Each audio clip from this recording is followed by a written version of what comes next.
नमस्कार. कसे आहात सर्व? मस्त ना? मस्तच राहा. जय खानदेश सगळ्यांना. तर आता मग सध्या पावसाळा सुरू आहे, तर पावसाळ्याची आधी तयारी करावी लागते, म्हणून आज आपण मसाला बनवून घेणार आहोत. चला तर मग व्हिडिओ पाहून घेऊ. तर मी बाजारामधनं हा मसाला आणलेला होता, म्हणजे हा पाव भर मसाला होता आणि धने पण आणलेले होते पावभर.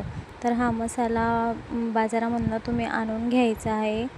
तर यात सर्वच होतं, म्हणजे वेलदोडे, जायफळ वगैरे सर्वच होतं. जायफळ तर मी बाहेरून टाकलं होतं, पण याच्यात जे दालचिनी, लवंगा, मिरी वगैरे, खसखस असं सगळा मसाला होता. म्हणून मी अलग अलग आणण्यापेक्षा हे सर्व मसाले असं पॅक जे होतं तीच पुडी घेतली आणि ती घेऊन आलेली होती बाजारामधनं. तर याला छान असं थोडंसं मंद आचेवरती भाजून घ्यायचं आहे, जेणेकरून आपला मसाला एकदम छान असा काळा मसाला दिसेल आणि चव पण ही अप्रतिम असते. आपण बाजारामधनं नेहमी मसाला आणतो, त्याच्यामध्ये आपण काय टाकलेलं असतं किंवा काय नाही ते आपल्याला माहिती नाही. पण असा आपण घरून बनवलेला मसाला जो असतो ना, तो चवीलाही खूप तितकाच छान असतो. आणि आपण हा मसाला आहे ना, का मसाल्याच्या भाजीमध्ये तुम्ही वापरू शकतात किंवा खिचडीमध्ये वापरू शकतात, कोणत्याही याच्यात तुम्ही वापरू शकतात. आणि असा मसाला आपण बनवलेला जर असला तर तो आपल्याला म्हणजे बरेच दिवस, बरेच महिने आपल्याला निघून जातात. खास करून ही गोष्ट उन्हाळ्यातच करून घ्यायची असते, पण उन्हाळ्यामध्ये काही वेळेस जमत नसल्या कारणाने, आणि आता सध्या पावसाळा पण नाही आहे, पावसाळ्याचा सीझन चालू आहे पण पाऊस येत नाही आहे आमच्याकडे तरी. तर मी आता बनवून घेते, म्हणून आधी आणलेला होता हा सर्व मसाला, तर त्याला छान खरपूस असा भाजून घेतलेला आहे. आपण हे मसाले भाजतो ना, त्यावेळेस एकदम खरपूस असा वास येतो तो. तर मसाला भाजून झालेला आहे. आता हे धने पण आपण टाकून घेतलेले आहेत. धने पण छान हिरवेगार असे निवडून घ्यायचे, जेणेकरून त्याचा स्मेल हा एकदम अप्रतिम असं लागतात. पहा किती छान धने आहेत आपले. तर अशा पद्धतीने छान असे धने निवडून घ्यायचे. मग आता आपण त्यांना भाजून घ्यायचे. धन्यांनाही आपल्याला पूर्ण असं काळं होतात तोपर्यंत, आपल्याला सोनेरी रंग येतो तोपर्यंत आपल्याला छान भाजून घ्यायचे, जेणेकरून आपली जी मसाल्याची टेस्ट पण वाढते. तुम्ही असं नेहमी आपण कोणत्याही भाजीमध्ये टाकण्यासाठी आपण धन्यांचा यूज नेहमी करत असतो, कारण की मसाल्यामध्ये धने याचसाठी टाकता की मसाले हे तेज असतात, म्हणजे तिखट जास्त असतात. तर धन्यांमुळे जो मसाला असतो तो त्याची तेजही कमी होतं, तिखटपणा कमी होतो आणि चवीलाही अप्रतिम असा मसाला आपला बनतो. त्यासाठीच ते छान भाजून घ्यायचे आहे. आपले धने सर्व भाजून गेलेले आहेत. आता याला आपण काढून घेणार आहोत. एका ताटामध्ये काढून घ्यायचे. आधीचा जो मसाला भाजलेला होता आणि हे धने जे होते त्यांनाही आपण दोघांना छान भाजल्या गेल्यानंतर गार करायला ठेवणार आहोत, थंड करायला ठेवणार आहोत. तर यांना थंड करायला ठेवायचे आहेत. नंतर आपल्याला जे आपण तेजपान होते त्यांनाही थोडे असे बारीक तुकडे करून थोडे भाजून घेणार आहोत. यालाही थोडंसं, म्हणजे माझा गॅस चालूच होता, तावा तापलेला होता, म्हणून मी असंच भाजून घेतलेलं आहे छान. आता आपल्याला यामध्ये टाकण्यासाठी खोबरे लागणार आहे. हा सगळा मसाला आपण एका साईडला ठेवून द्यायचा आहे.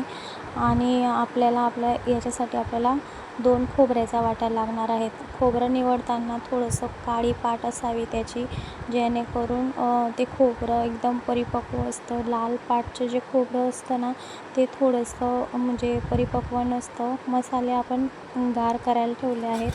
आता 2 वाट्या खोबरं त्या मसाल्यामध्ये टाकणार आहोत. त्यासाठी अशा पद्धतीने आपण किसून घ्यायचं आहे खोबरं. नंतर आपण त्यात घालणार आहोत. खोबरं किसले गेल्यानंतर आपण त्यालाही मंद आचेवरती छान लाल रंग येईस्तोवर आपल्याला छान भाजून घ्यायचं आहे.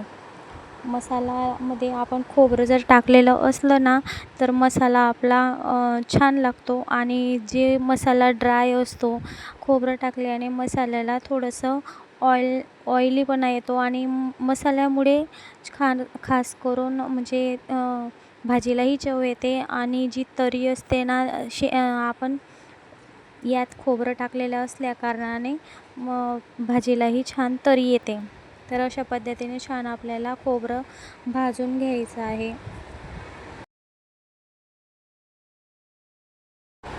छान खरपूस भाजून घ्यायचं आहे, लाल होत तोपर्यंत. पूर्ण मंद आचेवरती आपल्याला बराच वेळपर्यंत अशा पद्धतीने हलवत राहायचे, जेणेकरून आपला जे खोबरं आहे ते जळणार नाही. तर मस्त असं आपलं खोबरं भाजून झाल्यानंतर आपण यालाही गार करून मग आपण सगळं मसाले दळून घेणार आहोत.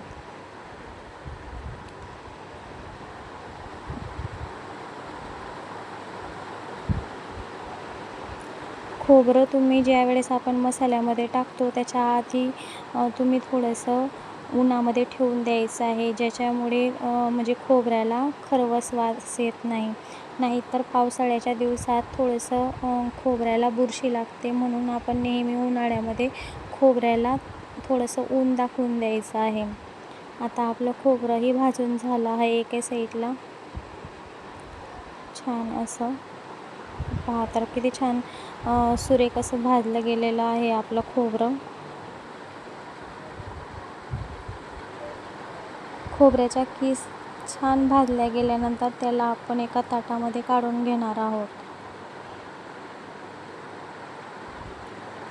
आता आपण जे मसाले थंड करायला ठेवले होते त्यांनाही थोडे आपण मिक्सरमधनं तुम्ही काढून घ्यायचे. दालचिनी हाताने असं पूर्ण तोडून घ्यायचे, किंवा तुम्ही खलबत्त्यामध्ये सुद्धा थोडंसं याला कुटून मग त्यात टाकू शकतात.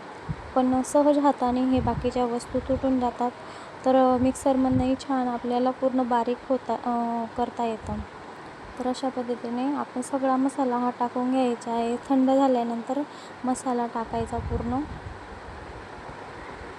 त्याला आता आपण मिक्सरच्या जारमधनं फिरवून घेणार आहोत. त्याची बारीक अशी पेस्ट बनवायची आहे.